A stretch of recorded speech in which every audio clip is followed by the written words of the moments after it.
Hello, everybody. Welcome back to Political Excess. Today, let's take a look at the last one, New Hampshire's congressional redistricting. New Hampshire retains its two congressional districts, and they are both held by Democrats.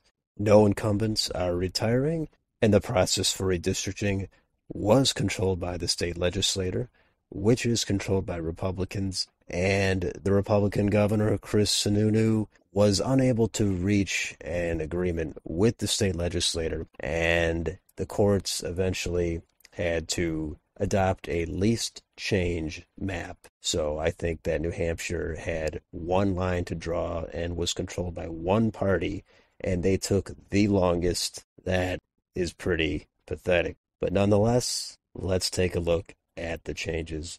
Well, there are really not that many changes.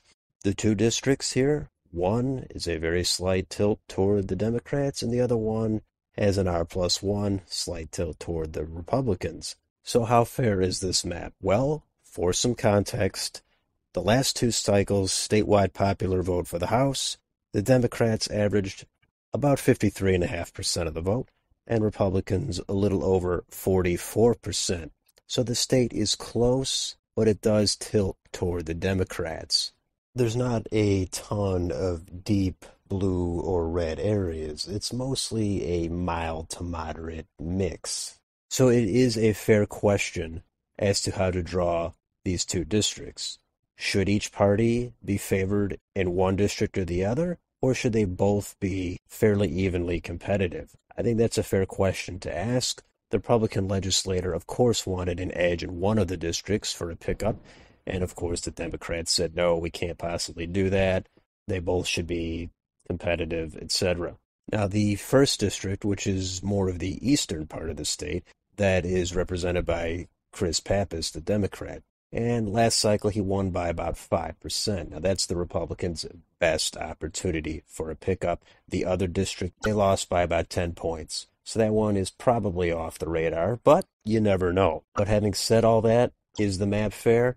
After having reviewed every map on this channel, this is going to lean towards being a better map than a bad map. Of course, the Republicans are looking at this thinking this is terrible. We didn't get any advantage, even though we control state government. But this congressional map, this map is fairly even. Republicans do have a chance to pick up one of the seats for sure. In this environment, very outside chance of picking up both districts.